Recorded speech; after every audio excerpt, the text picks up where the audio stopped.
Hi friends, बहुत बहुत स्वागत है आपका अपने चैनल यूट्यूब शिक्षा दर्पण में। तो सबसे पहले बता दूं कि बहुत से कमेंट आए मेरे पास कि मैम अभी क्या किया जाए। जैसे कि मान लो कि आज ही आपने मेरा कोर्स ज्वाइन किया और आपके पास आपको अब ये लग रहा है कि बहुत से स्टूडेंट हैं जो बहुत आगे निकल चुके हैं, तो हम कहाँ से स्टार्ट करें। ठीक है, तो ये जो वीडियो है वो सबके लिए है कि जो लोग नए हैं उनके लिए, जो लोग पुराने स्टूडेंट हैं उनके लिए, जो यूट्यूब से देखते हैं उनके लिए, जो सेल्फ स्टडी करते हैं उनके लिए, सबके लिए ये वीडियो है। और सबसे ज़्यादा गृहिणी महिलाओं का ये कमेंट था कि आप बताएं कि हम तैयारी कैसे करें, वो भी कम समय में कैसे करें।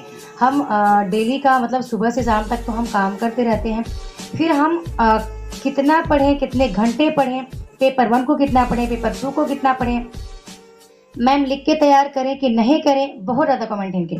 तो मुझे लगा कि इस पर मुझे एक छोटी सी वीडियो बना देनी चाहिए ताकि आपको आप डिमोटिवेट ना हो और आप पॉजिटिव एनर्जी के साथ काम करते रहें। तो सबसे पहली बात तो मैं उनके लिए बोलूँगी जो नोट्स बना के पढ़ रहे हैं, तो उनको तो मैं बोलूँगी बहुत अच्छा है, ठीक है, क्योंकि एक शॉर्ट नोट्स बनाए रहेंगे तो जब लास्ट में एग्जाम डेट निकट होता है उस समय वो आपका नोट्स, आपका हस्तलिखित नोट्स बहुत काम आता है। क्योंकि इतनी मोटी मोटी पुस्तकें आप उठा उठा के पढ़ नहीं पाएंगे उस समय। अब इतना समय भी नहीं होगा कि आप मूल किताबों को पढ़ने बैठें।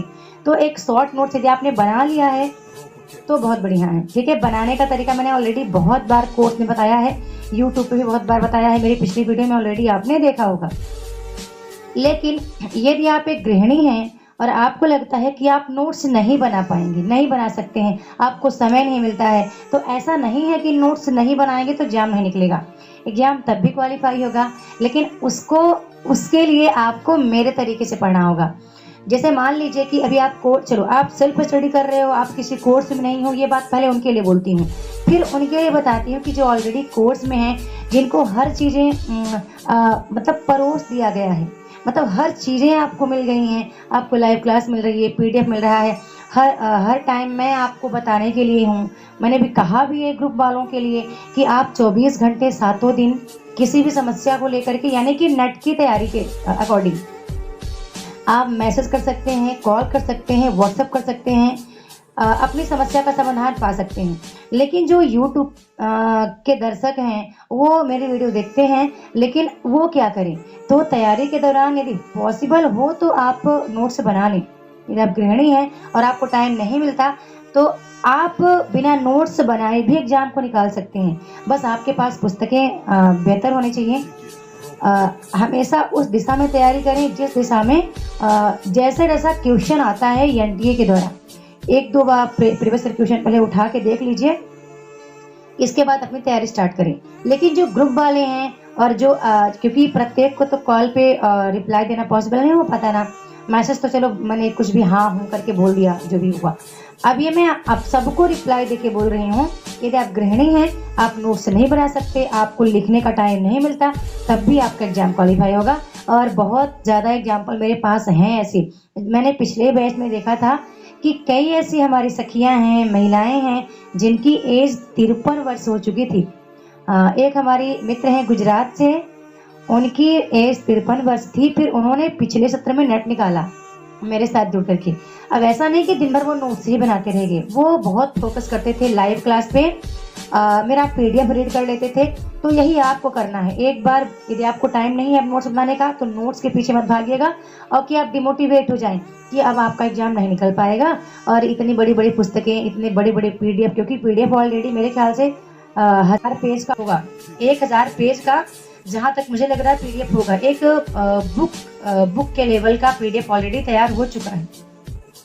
तो अब ऐसा आप सोचें कि कोर्स में आ तो गए पर कर नहीं पाएंगे, क्योंकि आपको ये लगे कि शायद आपको लिखने का टाइम नहीं मिल रहा। तो मैं उसके लिए बता दूं कि बंधु, बिना लिखे भी आपको क्लास को देखना है, अच्छे से एकाग्रता के साथ देखना है। ऐसा नहीं कि क्लास देखते देखते आप पहुंच गए, व्हाट्सएप पे मैसेज आया तो, या आप कोई और काम कर रहे हो। काम करते करते वैसे सुन सकते हैं, पर एकाग्रता से सुनिए। और जस्ट सुनने के बाद आपको चिंतन करना है, मनन करना है, विचार करना है, आपको सोचना भी है कि आज की डेट पे आपने कितना पढ़ा, क्या पढ़ा है। कोशिश करें एक कोरे कागज़ पे उसको लिखने का प्रयास करें। अब ऐसा नहीं कि नोट्स बनाओ, मत बनाइए नोट्स, बगैर नोट्स बनाए भी केवल आप मेरा लाइव क्लास देखेंगे और मेरे पीडीएफ रीड करना है आपको। और जब भी पीडीएफ रीड करें पूरी एकाग्रता से करें। सोशल मीडिया को हटा दें, अपने पास से हटाएं। पढ़ते समय किसी का कॉल मैसेज कोई इम्पोर्टेंट हो तभी आप रिसीव करें, पढ़ते समय उसको भी दूर करें। बहुत कुछ चीज़ें आपको अगले 6 महीने तक अवॉइड करना पड़ेगा, उसको छोड़ना पड़ेगा। ऐसा नहीं कि इस एग्ज़ाम को आप ऐसे ही मतलब अचीव कर लेंगे। ये बात आपको पता है कि 100 कैंडिडेट में केवल 6 का सिलेक्शन होता है और वो 6 कुछ अलग ढंग से तैयारी करते हैं तब वो 6 सेलेक्ट होते हैं। और जो 2% लोग जेआरएफ होते हैं ना, वो उनकी भी तैयारी कुछ अलग ही ढंग से होती है। तो आपको भी ऐसे करना है। अब आपकी समस्या का समाधान हो गया होगा कि ज़रूरी नहीं है कि नोट्स बनाएंगे तभी एग्ज़ाम निकलेगा। नोट्स बना लेते हैं तो बहुत बेहतर है। यदि आपको नोट्स बनाने का समय नहीं मिल रहा है, लेकिन ध्यान रखिएगा, ऐसा नहीं कि पात्र आप पढ़ रहे हैं तो आप ध्रुव स्वामिनी के पात्र को स्कंदगुप्त नाटक में लगा रहे हैं और उपन्यास के पात्र को कहानी में, कहानी के पात्र को रेखाचित्र में, रेखाचित्र के पात्र को आत्मकथा में। मतलब हर विधा का संज्ञान पूरे होशो हवास में होना चाहिए। यदि ये क्लियर नहीं हो रहा तो ध्यान रखना कि फिर आपको नोट्स बनाने की आवश्यकता पड़ेगी।